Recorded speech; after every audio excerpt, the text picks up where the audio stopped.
News today. I'm at a very interesting place. A lot of folks have asked about that tall, grassy looking product out there in the field.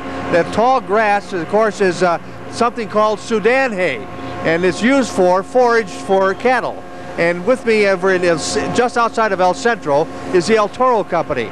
And Jeff Pleuret and his family are raising this kind of crop out here in the Imperial Valley and bringing it to this plant here and compressing these big bales down to these small bales to ship it overseas. Jeff, let's talk a little bit about the growing of the hay. First of all, you've got a lot of production out here in Imperial Valley. That's correct, George. The growing season to begin with starts planting in the beginning of March and actually goes through currently, I guess, planted after wheat.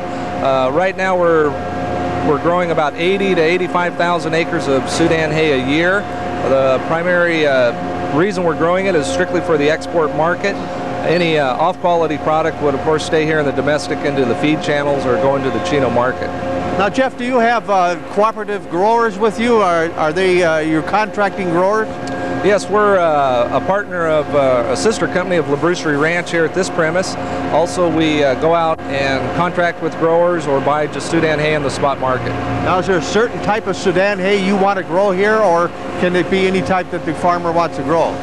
Well, for the most part, the quality spectrum is far and wide in the hay business going to Japan, and each individual customer is requiring different quality types and selling for different price levels.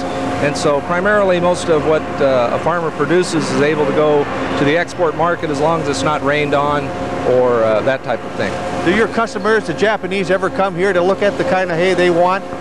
During this time of the year, it's not uncommon that we'll have 2 or 3 customers a week throughout the growing season, and throughout the winter we'll store the hay here and ship it year-round. Well, Jeff, now after we get this hay cut out in the field, we're going to bring it into this plant here and compress it.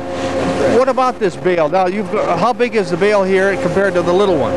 This bale from the field is about 47 or 48 inches in length, and we'll put it through our double compressed machine, and it'll come out about 20 inches. How much pressure do you put on that bale? I believe there's about a million inch-pounds of pressure on that. That has to take a lot. How do you do that? Is it with electricity or steam or what? It's all hydraulic rams that are driven by electricity. The electric motors are about 460 horsepower. The main cylinder is about a 13-inch diameter cylinder that's pushing the main cylinder ram. And then you wrap it like this, and this is saran wrap. This is a very nice wrap that you put it in. That's to put it on container.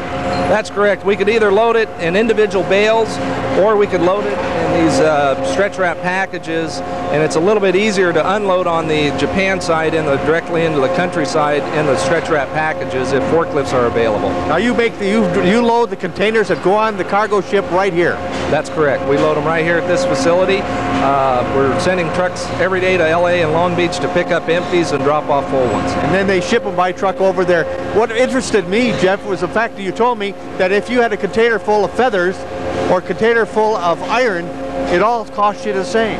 That's correct. The reason why we're double compressing hay is a container going to Long Beach or going to Japan costs the same amount of money whether it has 0 in it or it's loaded to the maximum, so we're trying to get maximum weights here.